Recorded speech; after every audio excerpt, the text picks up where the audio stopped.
So hello everyone, welcome or welcome back to my channel. In today's video we will be continuing our British literature series और आज के इस video में हम लोग पढ़ने वाले हैं जैकोबियन और कैरोलिन एज के बारे में। ये एज आपकी एग्जैक्टली एलिजाबेथन एज के बाद आती है एंड अगर आप यहाँ ध्यान से देखेंगे तो आपके दिमाग में आ रहा होगा कि ये एक सिंगल एज है या फिर दो एज है। तो जैकोबियन एरा में आपके रूल कर रहे थे किंग जेम्स वन, इनका पूरा जो टेन्योर है वो जैकोबियन एरा के अंदर आ जाता है एंड इनके ही बेटे जब चार्ल्स रूल करने लगते हैं तो वो कैरोलिन एरा आपका कहलाता है। दोनों ही बाप बेटे की कहानी आपस में इंटरकनेक्टेड है, पॉलिटिकल एंड सोशल इश्यूज जो हुए थे वो भी आपसे इंटरकनेक्टेड है। तो इस पर्टिकुलर वीडियो में हम लोग इस दोनों एज को देखने वाले हैं along with all the questions जो इनसे इंपॉर्टेंट है, इनके इंपॉर्टेंट राइटर्स, इन जितने चेंजेस एंड पॉलिटिकल टर्मोइल्स हुए थे वो भी हम लोग आज के इस वीडियो में देखने वाले हैं। So on that note let's quickly jump into the video. Start करेंगे हम लोग जैकोबियन एरा से और इसका जो टेन्योर है वो है 1603 से 1625। अगर आप रफ टफ देखेंगे तो आपका 22 साल का पूरा टेन्योर बन जाता है। जैसा मैंने आपको पहले भी बताया कि एलिजाबेथन एज के डायरेक्ट बाद में आपके इनको सक्सेसर बनाया जाता है तो किंग जेम्स वन आपके ओवरथ्रो कर लेते हैं। Now you should be knowing this कि आपकी जो एलिजाबेथ क्वीन थी वो आपकी वर्जिन क्वीन थी, तो उनका कोई सुपुत्र तो नहीं था जो उनके मरने के बाद उनकी गद्दी पर बैठ जाता। तो उस टाइम पे जो इनके दूर के जैसे रिश्तेदार होते हैं, दूर की डायनेस्टी में होते हैं, किंग जेम्स वन आपके राजा के पदवी के लिए तैयार होते हैं जो ऑलरेडी स्कॉटलैंड के राजा थे उस टाइम पे।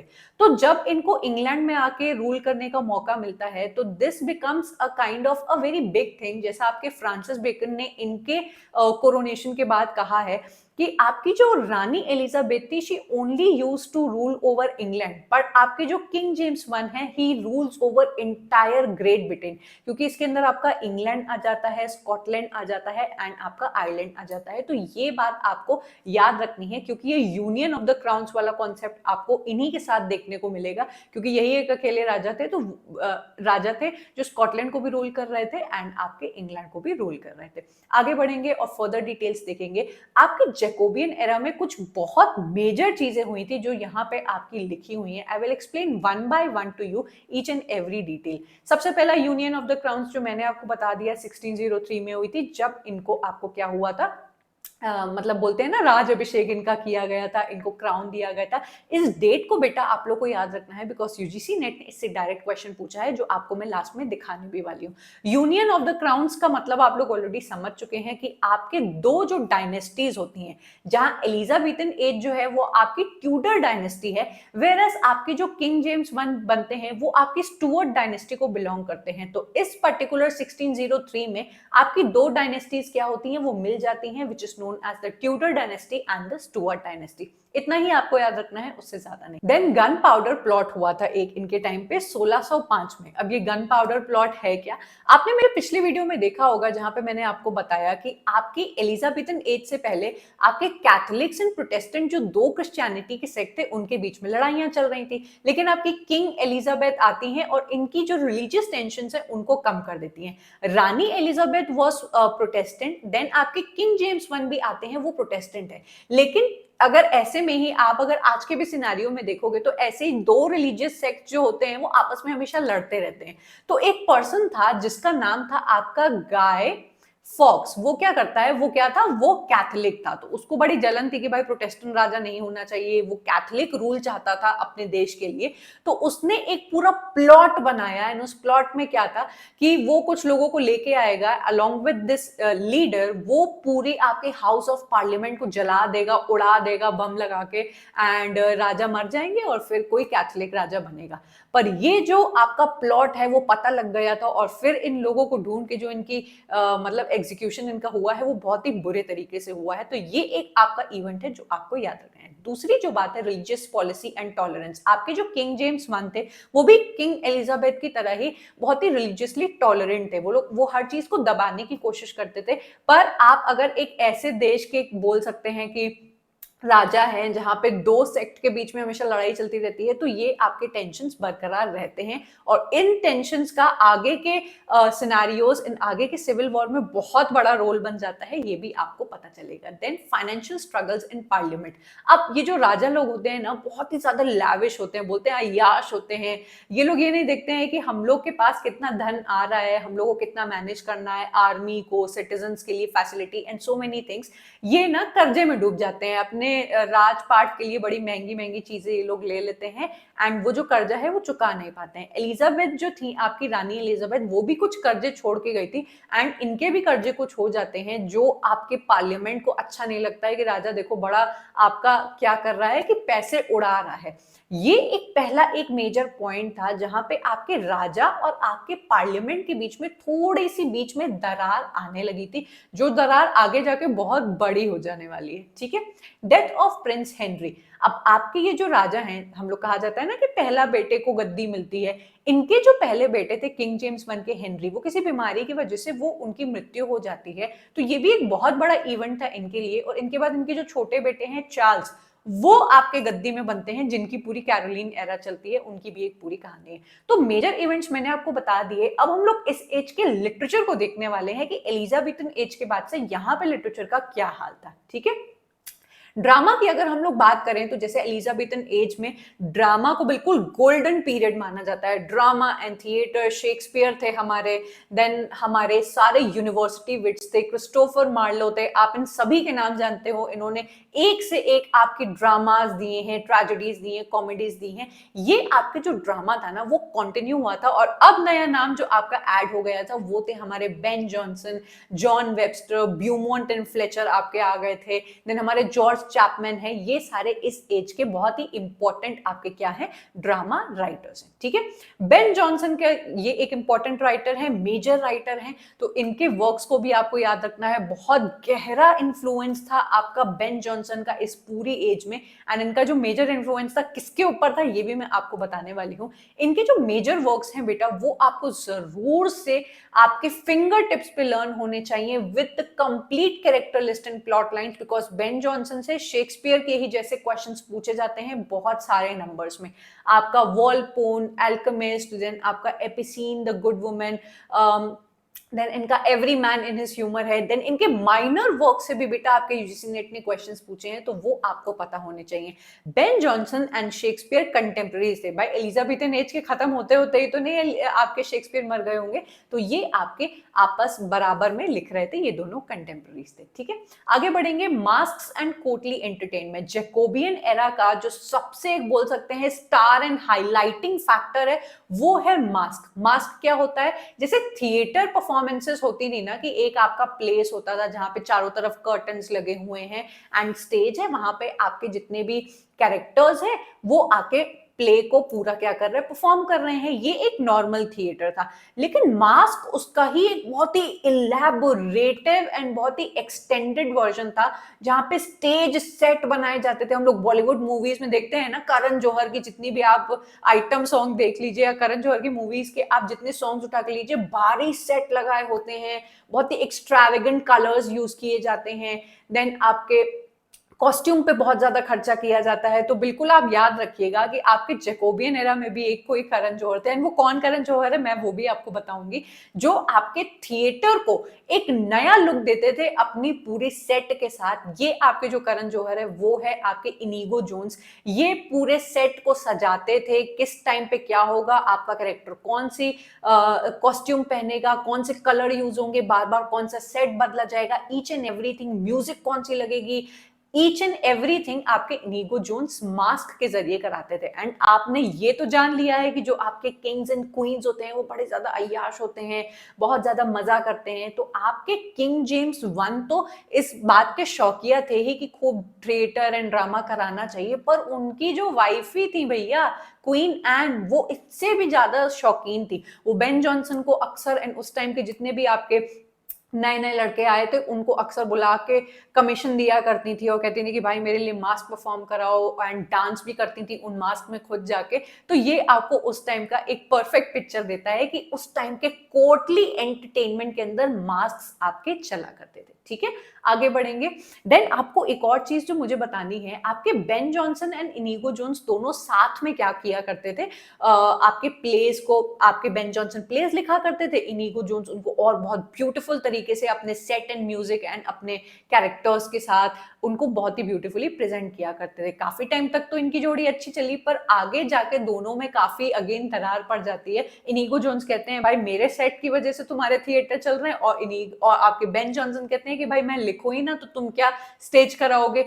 तो आगे जाके बेन जॉनसन इन पे काफी सारे सटायर भी करते हैं, ये भी आप लोग जान के रख लीजिएगा, ठीक है।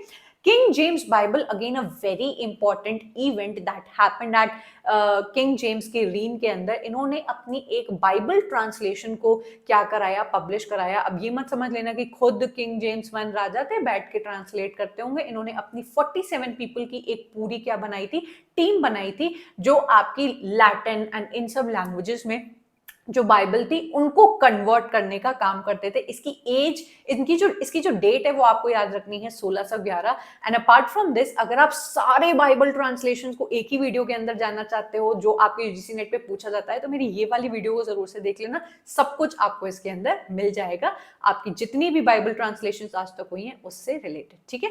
आगे बढ़ेंगे, मेटाफिजिकल पोएट्री के बारे में बात करेंगे। जैकोबियन एरा में नए टाइप की आपकी पोएट्री आई थी जिसको हम लोग कहते थे मेटाफिजिकल पोएट्री। ऐसा कोई भी लिटरेचर का स्टूडेंट नहीं होगा जिसको नहीं पता। हमारे जो जॉन डन है वो इसके फादर माने जाते हैं। ऐसे टाइप्स के comparisons, conceits, love and religious poetry ये लिखा करते थे। जॉन डन ही नहीं, आपके और भी बहुत सारे राइटर्स हैं, जॉर्ज हर्बर्ट है, एंड्रयू मार्वल है, those have written complete good metaphysical poetry. Metaphysical का नाम होता है, मतलब होता है जो फिजिकल बाउंड्री से आपको ऊपर लेके चला जाए। मेटाफिजिकल है, एब्स्ट्रैक्ट कॉन्सेप्ट्स के बारे में बात करते हैं। I personally really like metaphysical poetry and the cavalier poetry जो आप आगे देखने वाले हो, बिकॉज ये लोग वुमेन के ऊपर बहुत ही ब्यूटीफुल लाइन्स लिखा करते थे, ठीक है। देन इसके बाद हम लोग डायरेक्टली आ जाते हैं कैरोलिन एरा में। अब कैरोलिन एरा आपका चलता है 1625 से 1649। इस एज को आपके किंग चार्ल्स वन, जो जेम्स के जो दूसरे बेटे थे, वो रूल करते हैं। एंड आपके इसी पर्टिकुलर एज में 1642 में एक सिविल वॉर आ जाता है, जिसमें हिस्ट्री में पहली बार ऐसा हुआ है कि किसी राजा का सर धड़ से अलग कर दिया जाता है या उनकी एग्जीक्यूशन होती है। ऐसे क्या कारनामे आपके चार्ल्स वन ने किए थे कि भैया लोगों ने पकड़ के उनको एग्जीक्यूट कर दिया, ये आपको आगे पता लगने वाला है। कैरोलिन एरा जो है वो पॉलिटिकल एंड सोशल क्लाइमेट जो है वहां पे बड़ा गर्म था, क्योंकि इनके जेम्स वन ऑलरेडी कुछ ऐसी चीजें छोड़ के गए थे इनके पिताजी, जो लोगों को, पार्लियामेंट को एंड लोगों को नहीं पसंद आ रही थी। चार्ल्स वन तो इस बात की बिल्कुल अति कर देते। मेजर इवेंट्स जो कैरोलिन एरा के अंदर होते हैं वो आपके सामने है। सबसे पहली चीज तो फाइनेंशियल स्ट्रगल्स। भाई बाप अगर आपका कर्जों में लदा हुआ है एंड आप भी बड़े शौकिया किस्म के इंसान हो, तो आप भी उसी चीज को कंटिन्यू करने वाले हो। तो फाइनेंशियल जो स्ट्रगल्स थे वो अभी भी चल रहे थे एंड पार्लियामेंट को नहीं पसंद आ रहा था जिस तरीके से ये बाप बेटे पैसे उड़ाया करते थे और कर्जों में बिल्कुल लदे हुए थे। देन सबसे बड़ा ट्रिगरिंग पॉइंट जो होता है वो है ये कि चार्ल्स जो आपके ऑलरेडी प्रोटेस्टेंट थे वो ये तय करते हैं कि अब मैं एक कैथोलिक क्वीन से शादी करूंगा। कैथोलिक क्वीन से शादी करने का मतलब है कि बच्चा भी भैया कैथोलिक होगा। फ्रांस की एक इनकी महारानी थी जो कैथोलिक थी और बहुत ही ज्यादा रिलीजियस थी। तो भैया अब सिटीजन्स को लगने लगा कि अच्छा खासा प्रोटेस्टेंट इतने टाइम से रूल चल रहा था, अब कैथोलिक रानी आ जाएगी, फिर कैथोलिक तौर तरीके हम लोग को फॉलो करने लगेंगे। तो ये बात सिटीजन्स को एंड पार्लियामेंट को ऑलरेडी खटकने लगी थी। दूसरी बात, इनकी रिलीजियस जो कुछ पॉलिसीज थी वो भी इनके पिताजी की तरह बिल्कुल ठीक नहीं थी। जाहिर सी बात है, कैथोलिक से शादी कर रहे हैं तो बहुत सारी चीजें ये कैथोलिक्स के फेवर में करेंगे एंड प्रोटेस्टेंट्स आपके साइडलाइन हो जाएंगे।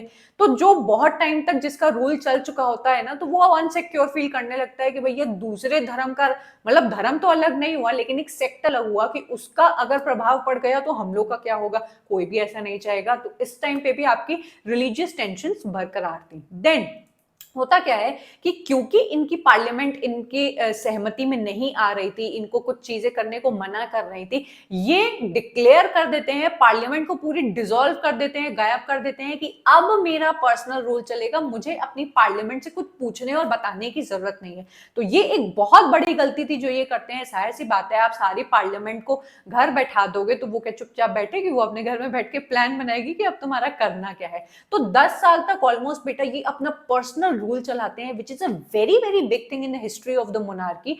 आपके जो मोनार्क होते हैं वो आपके चर्च के हेड जो होते हैं उनकी सहमति और आपकी पार्लियामेंट की सहमति के साथ ही पूरे देश को रूल करते हैं। ऐसा नहीं होता है कि मैं राजा हूं और मैं अपने हिसाब से चलूंगा। आपके मंत्री होते हैं, काउंसिलर्स होते हैं, अलग अलग फील्ड के जो आपके दिग्गज होते हैं, उनकी आपको सहमति से चलना होता है। पर इनको तो बस अपनी सुननी थी, तो फिर आगे जाके इनको पता चलेगा इनके साथ क्या होगा। देन अति और भी ज्यादा हो जाती है जब ये 1642 में बेटा पार्लियामेंट के कुछ लोगों को मतलब ट्रीजन के नाम पे कि भैया ये हमारे अगेंस्ट कुछ प्लान कर रहे हैं या फिर कुछ करने वाले हैं, ऑफ कोर्स प्लान तो कर ही रहे होंगे, 5 लोगों को अरेस्ट करा देते हैं। 5 लोगों को ये जैसे अरेस्ट कराते हैं तो भाई पार्लियामेंट बहुत बुरी तरीके से भड़क जाती है कि भैया आज इनको कराया है, कल हमको कराएंगे। इसी में से ही आपके पार्लियामेंट के एक लीडर निकल के आते हैं, ओलिवर क्रॉमवेल। वो आपके लीडर बन जाते हैं एंड फिर आपका चल पड़ता है English civil war. Civil war बेटा क्या होता है? जब आपका एक देश दूसरे देश से लड़ाई करता है, it is known as a normal war.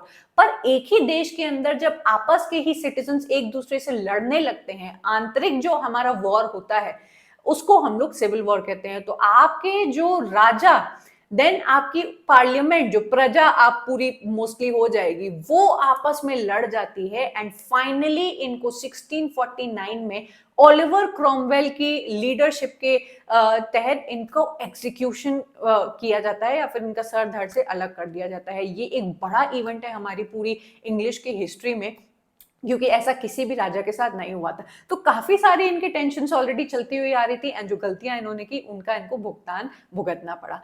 अब आप खुद से बताइए कि इस पर्टिकुलर एज में जब इतनी टेंशन चल रही है, आपके देश के ही राजा को उड़ा दिया गया है, तो उस टाइम पे लिटरेचर का क्या हाल होगा, हम लोग वो भी एक बार देख लेते हैं। सो मेटाफिजिकल पोएट्री आपकी अभी भी कंटिन्यू रहती है। ऐसा नहीं है कि राजा मर गया तो मैं भूखों मर जाऊंगा, मुझे तो पोएट्री लिखनी पड़ेगी अपने सर्वाइवल के लिए। तो जितने भी आपके मेटाफिजिकल पोएट्स थे, जो ज्यादातर आपके रिलीजियस या समटाइम्स सेंसुअल, बहुत कम सेंसुअल बोला जाता है एंड रिलीजियस ज्यादा, एंड लव पोएट्री जो लिखा करते थे, वो लोग इसको कंटिन्यू रखते हैं। प्रोज एंड एसे जो इस टाइम पे है ना बेटा, ध्यान रखना, वो बहुत ज्यादा राइज कर जाता है। किसकी बदौलत? आपके फ्रांसिस बेकन। अब कंफ्यूज मत होना कि मैम आपने फ्रांसिस बेकन तो एलिजाबेथन एज में पढ़ाया था। भाई वो यहाँ इस एज को आते आते मर नहीं गए थे। एंड आपके फ्रांसिस बेकन का बहुत बड़ा रोल है आपके जैकोबियन एंड कैरोलिन एरा में, क्योंकि आपके जेम्स वन ने उनको नाइट बना दिया था। एंड जिनको नाइट बना दिया जाता है वो आपके रॉयल कोर्ट के बड़े नजदीक आ जाते हैं। उन्होंने कई सारे वर्क्स लिखे थे आपके किंग जेम्स वन की बढ़ाइयां करते हुए। बट आगे कैरोलिन एरा में आते आते उनके ऊपर कुछ करप्शन के चार्जेस लगा के उनको अंदर कर दिया जाता है। बट स्टिल आपके इस एज में उन्होंने कई सारे प्रोज वर्क्स प्रोड्यूस किए थे, जो आपको पता है, of studies, of children end of travel and और भी बहुत सारे जितने प्रोज वर्क्स हैं वो फ्रांसिस बेकन एंड और भी कुछ राइटर्स थे हमारे जैसे थॉमस ब्राउन एंड हमारे रॉबर्ट बर्टन, जिनकी वजह से हमारा प्रोज इस टाइम पे बहुत आगे बढ़ जाता है। इस पॉइंट को हम लोग याद रखेंगे। ठीक है, आगे बढ़ेंगे। रिलीजियस एंड पॉलिटिकल टर्मोइल तो हम लोग ने देख ही लिया है कि इस एज में भैया क्या क्या चल रहा था। आपकी डिस्प्यूट चल रहा था मोनार्की और आपकी पार्लियामेंट के बीच में।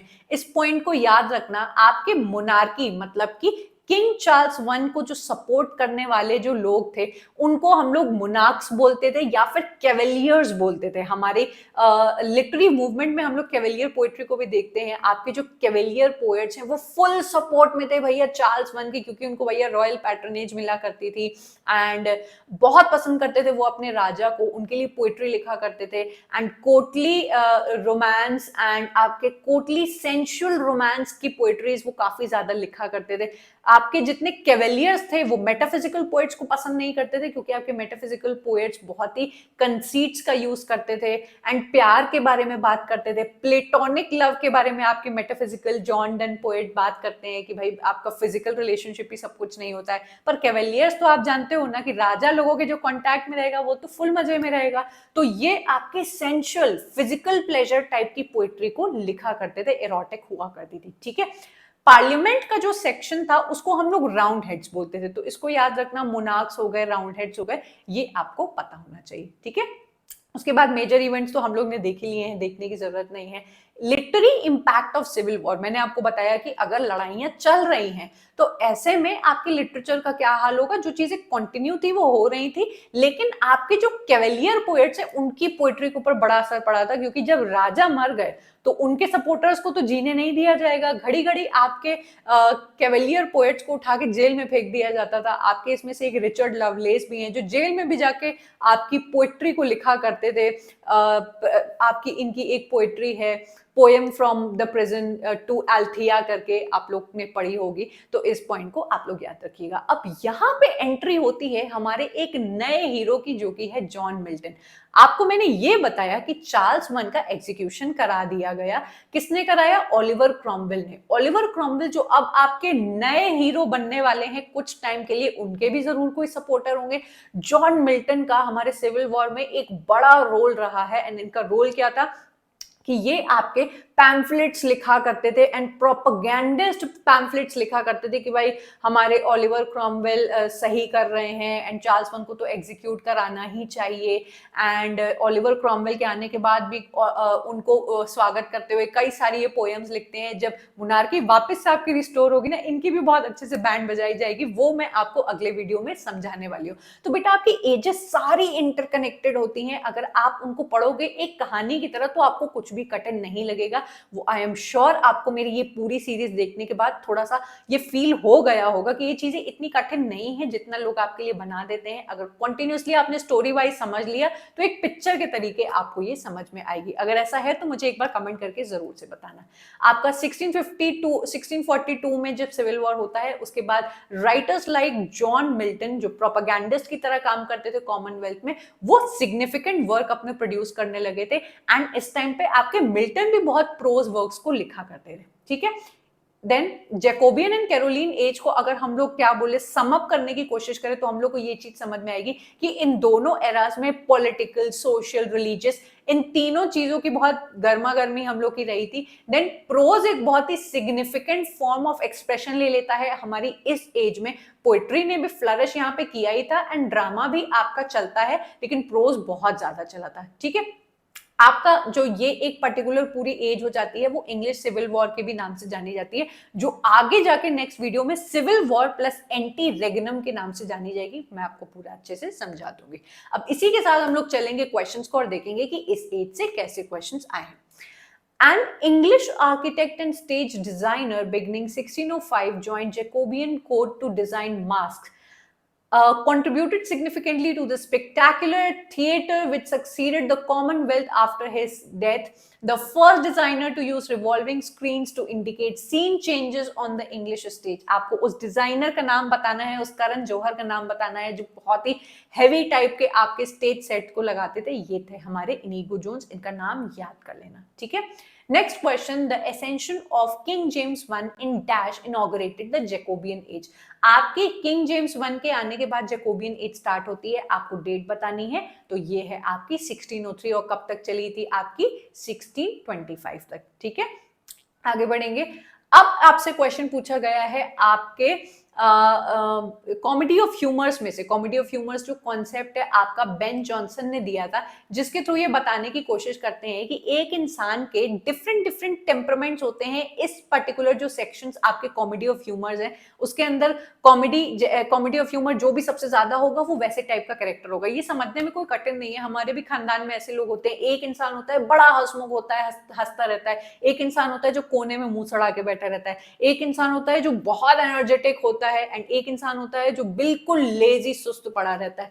तो आपके बेन जॉनसन ने 4 टाइप के आपको कॉमेडी ऑफ ह्यूमर्स बताए हैं जो एक इंसान का टेम्परामेंट, उसका एटीट्यूड, उसका बिहेवियर जज करता है। अब आप में से सभी बच्चों को कमेंट करके बताना है कि ये जितने भी आपके पिगमेंट लिखे हुए हैं, इसका यहाँ पे मैच दिया हुआ है, उसको सीधी साफ भाषा में आपको बताना है कि कौन सैड होता है, कौन एनर्जेटिक होता है, किसके अंदर क्या होता है, कौन बहुत बूस्ट करता है। ये आप लोग को कमेंट करके जरूर से बताना है। आप कमेंट करोगे तो आपका भी पक्का हो जाएगा एंड अगर कोई और बच्चा पढ़ेगा उसको भी समझ में आ जाएगा। ठीक है, आगे बढ़ेंगे। Name the playwright who wrote the play Epicoene और the silent women. Now I have already told you so many times, अगर आप मेरे चैनल को फॉलो करते हैं तो मैंने आपको बताया है कि जितने भी बेटा आपके मेजर राइटर्स होते हैं, कभी भी ऐसा नहीं होता है कि कोई लिटरेचर का स्टूडेंट ये ना पता लगा पाए कि भाई जॉन मिल्टन, बेन जॉनसन, हमारे टी.एस. इलियट, देन हमारे W.B. यीट्स, ये सब मेजर राइटर्स नहीं है एंड वो बोले कि भाई ये जॉन लिली और ये सब हमारे मेजर राइटर्स हैं। आप सब पहचान पाते हो कि मेजर राइटर्स कौन है। मेजर राइटर्स के सारे जो मेजर वर्क्स होते हैं, माइनर वर्क्स होते हैं, उनकी जो डेट होती है ना बेटा, ये आपसे जरूर पूछी जाती है। क्रोनोलॉजी वाले क्वेश्चंस आते हैं, आपसे इस तरीके से छाटने वाले क्वेश्चंस पूछे जाते हैं, मैच द फॉलोइंग होते हैं। तो Ben Jonson, you know he is a very very important writer, तो आपसे ये क्वेश्चन पूछा गया है। ठीक है, आपको बेन जॉनसन के माइनर वर्क्स के भी नाम याद होने चाहिए। ठीक है, आगे बढ़ेंगे। Besides being a playwright, who among the following has translated Homer? Very very important question. George Chapman को हम लोग जानते हैं कि ये आपके एक बहुत ही इंपॉर्टेंट इस टाइम के राइटर रहे हैं। आई डोंट नो आप में से सारे बच्चों को ये बात पता है या नहीं। राइटर या ड्रामा लिखने से कहीं ज्यादा अच्छे थे ये ट्रांसलेटर। इन्होंने सारे इंपॉर्टेंट एंशिएंट राइटर्स के जो वर्क्स हैं उनको ट्रांसलेट किया है एंड इतना ब्यूटीफुल ट्रांसलेशन दिया है कि रोमांटिक एज के जॉन कीट्स कहते हैं, इनकी जब ट्रांसलेशन को पढ़ा था तो इन्होंने एक पूरी पोयम ही लिख डाली थी on first looking into Chapman's Homer. ठीक है, तो ये एक बहुत ही इंपॉर्टेंट चीज है। इनकी जो ट्रांसलेशंस है उनको आज तक कोई आउटडू कर ही नहीं पाया है। आपके अलेक्जेंडर पोप ने भी ट्रांसलेशंस लिखे हैं और भी राइटर्स ने लिखे हैं, लेकिन बेस्ट आपका चैपमैन का ट्रांसलेशन माना जाता है। ठीक है, आगे बढ़ेंगे। Which of the following poems contains John Donne's famous conceit bringing a parallel between love and the hands of a compass. ये तो बहुत ही इजी एग्जांपल है। वैलेडिक्शन ऑफ फॉरबिडिंग मॉर्निंग सब बच्चों ने पढ़ा है, जहां पे बताया जाता है, कंपास का एग्जांपल लिया जाता है और कहा जाता है कि जो इसका फिक्स्ड हेड होता है वो हमारी फीमेल होती है एंड जो मूविंग हेड होता है वो मेल होता है। पूरा चक्कर गोल करके वो वापस से अपनी फीमेल के पास ही आता है। तो आपके जॉन डन मेटाफिजिकल कंसीट्स का बहुत अच्छा इस्तेमाल किया करते थे। नॉट ओनली जॉन डन, हमारे और भी जितने भी मेटाफिजिकल राइटर्स हैं उन सब की लिस्ट आपके पास होनी चाहिए। उनकी पोएट्री आपको अच्छे से करके जानी है क्योंकि यूजीसी नेट उससे क्वेश्चन पूछता है। ठीक है, आगे बढ़ेंगे। अगेन हमारे पास एक क्वेश्चन आता है मैच द फॉलोइंग का and I can see all the writers mostly from our metaphysical age and इनसे आपके वर्क्स पूछे गए हैं। तो ये उसी को आएगा जिसने इसके वर्क्स को पढ़ा है एंड सारे इनकी लिस्ट उसको आती है। ठीक है, अगला question. Which two rivers are mentioned in by Andrew Marvell at the beginning of To His Coy Mistress? Andrew Marvell की सबसे important poem है To His Coy Mistress and it is a beautiful lovely poem. You must go and read it by text. इसमें आपसे पूछा गया है कि कौन सी दो रिवर्स का यहाँ पे रेफरेंस लिया गया है या नाम लिया गया है इस पोएम के अंदर। तो इसका आपका आंसर है गंगेस एंड आपका थेम्स। जरूर से इस पोएम को जाके पढ़िएगा। एंड अपार्ट फ्रॉम दैट, अगर आप इसी तरीके से आप एक एक सेक्शन को लगाना चाहते हो without being distracted by other sections of our English literature, तो आप मेरे इस कोर्स को जरूर से चेकआउट करिए, जहां पे आपको बहुत मिसलेनियस क्वेश्चंस भी मिल जाएंगे एज वाइज, सॉरी आपके जो शिफ्ट वाइज, देन आपके सिग्रीगेटेड क्वेश्चंस भी मिल जाएंगे, जिसके अंदर आप किसी भी सेक्शन को क्लिक करेंगे तो सिर्फ उसी के क्वेश्चंस आपके खुल के आएंगे। ये एक बहुत ही यूनिक चीज है जो बच्चों को मदद करती है कि अपनी तैयारी को जानने में, कि मैंने अगर पूरा ब्रिटिश लिटरेचर तैयार किया, मैं अब क्वेश्चंस लगाता हूँ तो देखता हूँ या देखती हूँ कि मेरे कितने क्वेश्चन सही बनते हैं। ये आपको मदद करेगा जानने में कि अभी तैयारी पक्की हुई है या और काम करना बाकी है। तो जरूर से इस कोर्स को आप चेकआउट कर सकते हैं, इसका लिंक आपको डिस्क्रिप्शन में मिल जाएगा। अपार्ट फ्रॉम दैट,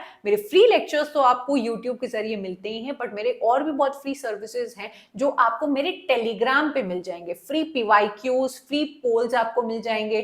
ठीक है, देन यहाँ पे बच्चों को मिलते हैं लिंक्स, कोई भी एग्जाम का लिंक आता है, नोटिफिकेशन आती है, मुझे कोई भी नोट शेयर करने होते हैं, चैट करनी होती है, बच्चों से बातें करनी होती है, तो वो मैं आपके यहीं पे करती हूँ। इसका भी लिंक आपको नीचे मिल जाएगा, आप जरूर से इसको जाके चेकआउट करिए। यहाँ पे होता है हमारा वीडियो खत्म। सीरीज हमारी जारी रहेगी, हम लोग मिलेंगे अगली आपकी जो कनेक्टेड है सीरीज उसमें।